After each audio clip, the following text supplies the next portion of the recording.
Hi everyone, thanks for tuning into Notes of Design to help support our mission spread knowledge. Today we have a truly exceptional guest who has shaped the digital world as we know it. Please welcome Jay Park, a design visionary with over 25 years of experience crafting experiences that resonate with millions.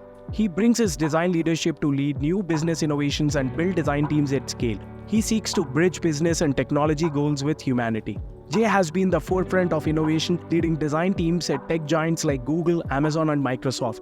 His work has redefined how we interact with technology, from pioneering the Echo Show to revolutionizing the way how we collaborate with Google Workspaces. Currently, Jay is leading the charge at Ford Model E, where he is building the future of mobility. His focus on human-centered design and sustainability is inspiring a new generation of connected experiences. Join us as we delve into Jay's inspiring journey, his insights on intersection of design, and our topic for today is Synergy in Design, Unpacking Collaboration, where we explore the dynamic world of design collaboration, diving deep into strategies, challenges, and triumphs of bringing together creative minds to build exceptional products. In this episode, we will be discussing the journey of Jay and advices for those who are starting out in the design field, and the role of collaborations in designers' growth, building a collaborative environment with diverse teams, the impact of remote work on design collaboration, and balancing individual creativity with team dynamics. In the end, we spoke about overcoming challenges in collaborative projects and the future of design collaboration with AI. So join us as we unpack these topics with Jay today, and let's get started. Hey everyone, before we dive into today's episode, I wanted to quickly share some exciting news. My new book, Notes of Wisdom Lessons from 100 Creative Visionaries, is officially out. This book is a accumulation of insights and experiences gathered from interviewing some of the most inspiring minds in various creative fields. I'm thrilled to share their wisdom with you all. You can find the links to purchase the book on Amazon in the episode description. Be sure to check it out and let me know what you think.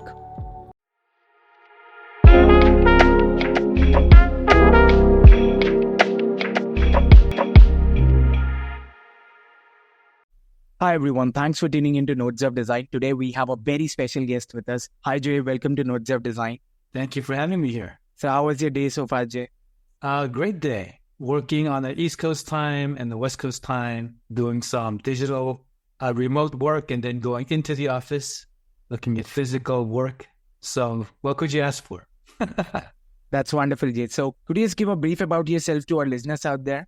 Yeah, so, that's a pretty broad question, but today I'm part of the Ford Motor Company. I have a privilege to help lead a group of folks to reimagine what the experiences for the vehicles can be in midst of some big transformations at Ford. We're trying to evolve from just being a car manufacturer to something that has the mind, which I call the software, and maybe not soul, but service and the body. When it all comes together, I think it's a very exciting times. Thank you, Jay. So what was your journey into design? How did you start? And what are your tips to the beginners in starting the design journey? Yeah, the first thing I would say is there's no real, I don't know if there's a blueprint. Don't follow what I did, but my dad worked for the foreign ministry for Korea, so we moved around a lot. And so what I got naturally wasn't design course, but something that was very useful, which is when you move around to different countries every 3 years, you pick up some skills that you don't realize you're learning, such as watching and learning, comparing and contrasting, and having a lot of bias about your belief, and then over time unwinding that a lot. So what I call it like loosening of your bias. So you have different kind of focus.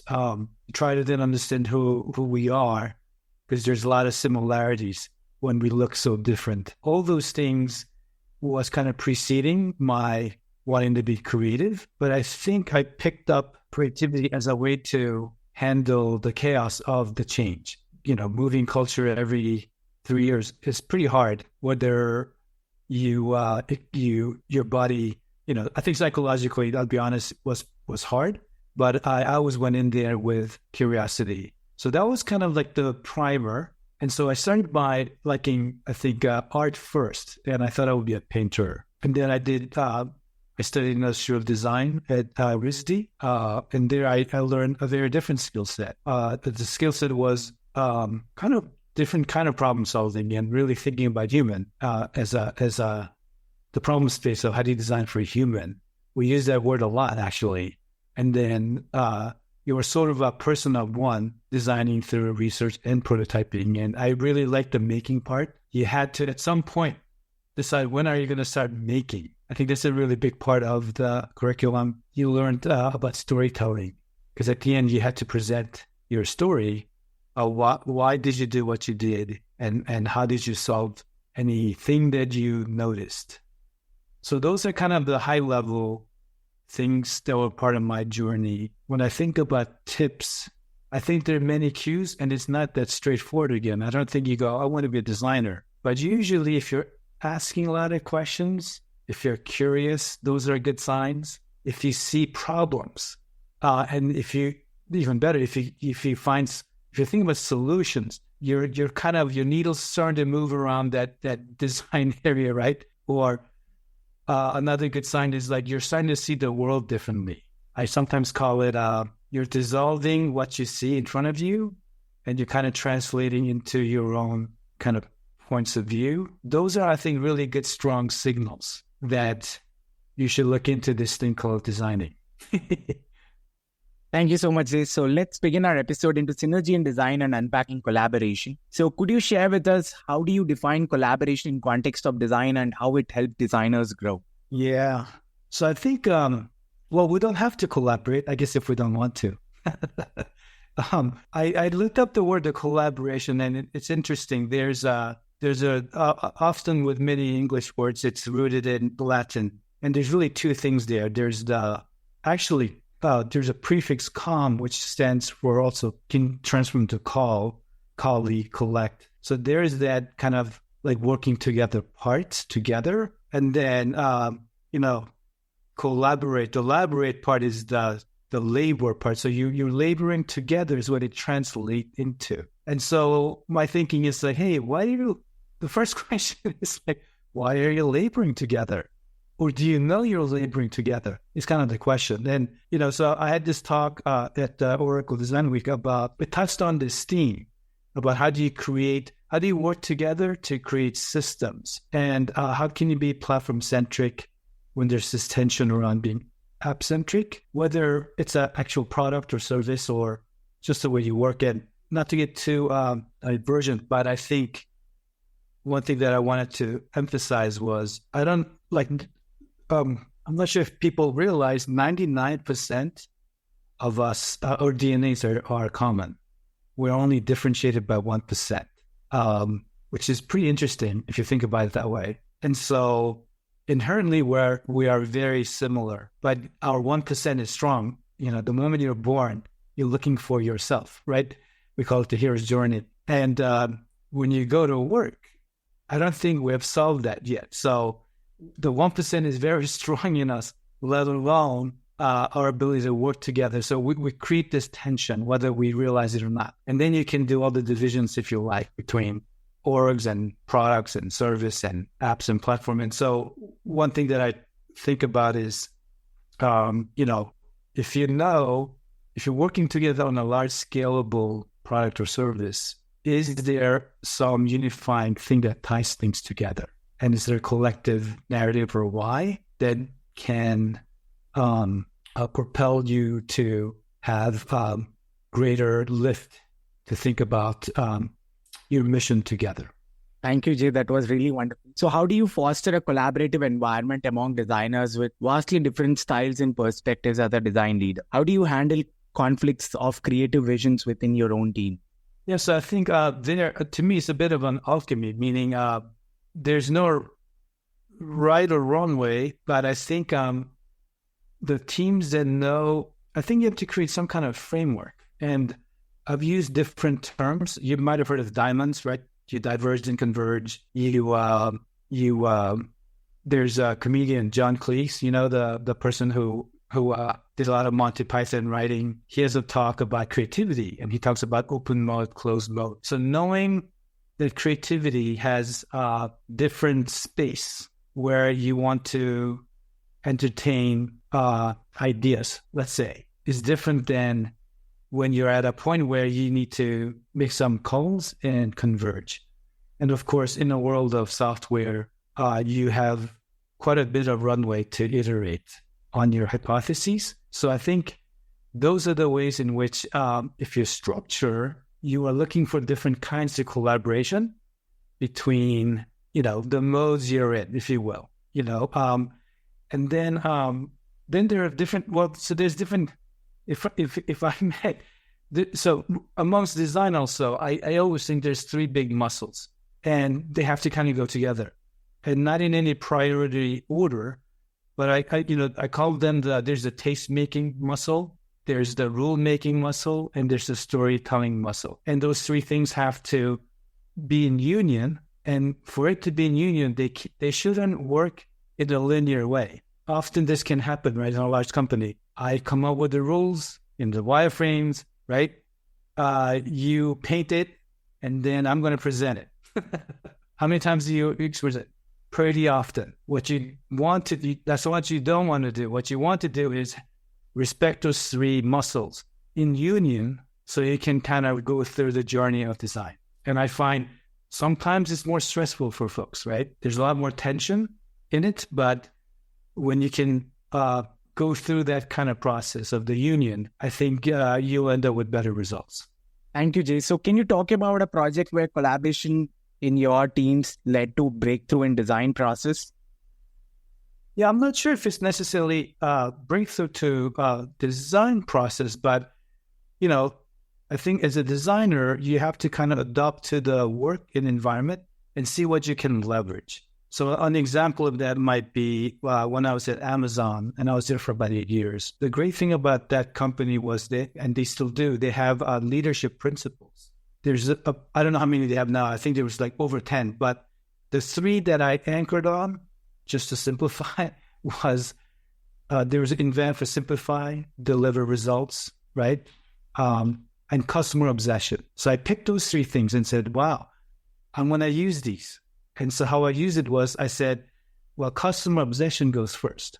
If you think about design process, invent and simplified gives design space to design, and then you deliver results together. And what I did with that was I used the other triad that you hear a lot about in design circles, business, technology, and desirability, the BXT. And again, these things can be isolated in a linear way, right? PM writes, that's your viability. And then usually what happens then is engineering wants to deliver, so design squeezed, right? So what I changed was, or tried to change was that these circles come together, but you go through the customer obsession process. And we're always in union. And yes, at the end, you might end up with a 6-page narrative, but design and engineering were participant. We prototyped, we ideated, we looked at the feasibly upfront, think big. And then once you have that, we can start designing. We have an invent and simplify phase where we design and we, of course, involve the other two functions. And of course, we deliver together as the product you have designed is coming out of the engineer's oven. It's not done, right? You got to iterate. You got to look at bugs and defects and look at customer feedback. So that was something where I think we took something that was very academic, BXT, and applied it to the real company, in a scalable way. And that's how we designed Alexa, like Echo Show, stuff like that. But we didn't go tell people that this is what we're doing. We were trying to work in a culture that was thinking big and had a linear process only because it was so big and you had different functions. And we wanted to bring it together. Thank you so much, Jay. So how has the shift to remote and hybrid work has affected the collaboration and design teams? And what strategies have you used to adapt to these recent changes? Yeah, so this is one of the big shifts. I don't know, like AI is a big shift, but I think hybrid work it's a pretty big shift, right? And I think it depends on the kind of work you do. If you are at a company where you're pure software, you can definitely do the work remotely more versus if you're a company that also integrates hardware. And I've done both, right? So I was at beginning of COVID, I was at Amazon, then I went to Google. Hardware wasn't really a big part of my job, so you could get a lot done. It has different impact. I think now at Ford, we're working through, digital design for vehicles. This would have been very hard to do if we had to just be at home. So there's that. So depending on the job, I think you want you must have different ways in which you need to interface with the product and services, let alone people. I think my experience in Google was pretty much all remote from beginning because it was in the middle of COVID. So it kind of felt more like, those like Disney movies, Mary Poppins movies, where you go from physical world to the animated world. Well, this one felt like I started from the animated world. And then at the end of the day, I entered back into the physical world.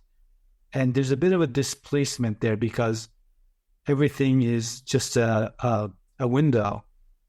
And it's just an IP address. And then, you could be streaming Netflix. So what's the difference? Switching channels and switching meetings. And it takes a bit of I remember almost 2 years later when we met colleagues in the physical world, my machine learning hadn't been trained by the box that I saw the person's face. And it took a while to double, maybe sometimes triple take. So I think I know who you are.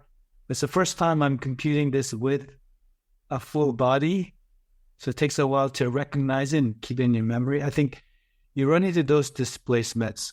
But aside from that, I think there's a tremendous flexibility with being remote. There's lots of stats with knowledge workers where, especially, if you're single parents or parents, that flexibility is super important to have. And we found that out during COVID, how that can be useful.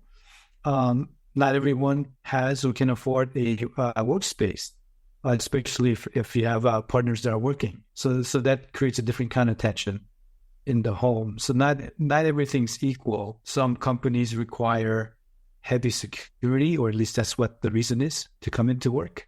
So there are a lot of factors going into why remote can be more beneficial. But I think some of the things that you can think about are, can the work be done asynchronously versus synchronously also? What work must be done synchronously? And I don't think we've kind of figured this out at the physical space either. It is still more like asymmetrically balanced to people who are there versus people who are not there. The way monitors are set up, the way boards are set up. Sometimes I still remote in and see backs of people as they're talking about something, right? And you're there kind of participant, listening in. So we haven't solved all of that stuff yet. Thank you, Jay. So wanted to ask your take on when people work in triad, in collaboration with engineering and product managers and all, there's often this word used that designers need a seat at the table. So what's your take on designers need a seat on the table? Yeah, it depends. To me, it's not about the seat on the table. The seat, you can have the seat. I think the question is what kind of impact are you having? In fact, I would rather you not be sitting down. I think design should be more action oriented. Maybe it should be are designers running with the triad, or, laboring together, right? So who cares if you're on a seat or on a table? I think there are a few things there again. The triad is good in my mind if you can work, when you can create a union and knowing what you own as an output. And so there's no problem for product management to own the why and the what. But when they start writing about the how, well, you shouldn't write about it because that's what designer needs to do, right? And vice versa. And you can all be an input to someone's output. But knowing clearly what the role is important. At the end of the day, a designer has to take all that input and then come up with something simple, unique, clever, hopefully innovative, differentiating if that's something that business requires. And you have to work with the engineering team to make sure it's feasible. And to me, the union helps everyone make, the tension allows, I think the best kind of innovation is when the teams can embrace the constraint and not fall under it. If you can embrace the constraints and find some areas of breakthrough where you have reversed the constraint, But if you're not working together closely, again, those circles aren't touching each other. So then you might have over-designed it. There's too much. You broke too many constraints. It's untenable, right? You hear this a lot. Or you wrote too much. Like, you end up with what I call indigestion. So, to me, being in the seat of a table means, had you brought the two other legs together so that you are always in union and you know what role each of you are playing to input and also output. That's wonderful, Jay. Thank you so much. So wanted to know your perspective on when we work on collaboration, there's oftentimes we get a lot of feedback as well. So how to receive feedback and how to give feedback in a collaborative environment. Yeah. You might not like my answer. I often tell people, remember, you have this can called ignore and please spray it freely. But, because, everyone's going to have an opinion. Now, I don't mean don't listen to people. So I'm kind of being playful, but there's a real tension between being a good listener and I don't mind actually feedback from anyone, even if it's not delivered well or if it's delivered in a coarse way. I think our job is to some of it might sting you, but you want to know if there's some truth to it. I think that's the most important thing. And if there is some truth to it, you should look into it. I think it's the same with getting feedback from your customers, of course, right? I think there's an art to knowing when you want to listen to it literally and when you want to abstract it out to a bigger insight. Or sometimes you don't want to listen to it. It's the classic, I'm at Ford now, so I can say this, but, I think the Henry Ford said, if he had asked the customers, they would have asked for a faster horse. So there's this kind of tension point between going with your intuition when you're differentiating, but when you're refining or you want some feedback, how do you garner that in a productive way? Thank you, Jay. So how do you balance the need for collaboration with the need for individual creativity in a design project? Yeah, again, I think if you're a designer one, it's all you. Go for it. Be your 1%. Make it 100. I think if you're a part of a collective, I think you have to think about what are the choices. And I think everyone has a role. So, you can take the orchestra metaphor, like what section are you in to contribute?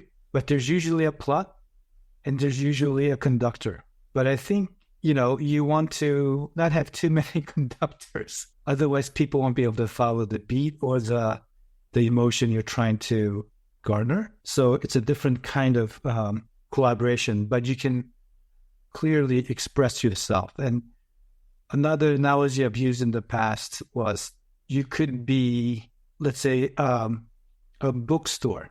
In a bookstore acts kind of like an OS, and there are a bunch of books. Those are apps. Those apps doesn't have anything to do with each other necessarily, right? But they all share the common framework where you can, search for the book, buy the book, etc. So it's almost like the bookstore is like the base OS, almost like the phone OS, and it provides you with the basic needs. So in that kind of world, you're kind of independent. But if you're part of a bigger narrative, let's pick a collection. It could be Lord of the Rings, Harry Potter, then you are sharing you're sharing the narrative in a much broader way. The characters, the subplots to some extent. And so you're getting a lot of tailwind by having shared DNA in the narrative, but each book can definitely express its own uniqueness still in that series. So those are just different ways of thinking about what role are you playing when you're in a bigger collective. Thank you, Jay. So let's discuss some challenges that you have faced in the collaborative design process and how did you overcome it and what were the lessons that you learned from those challenges?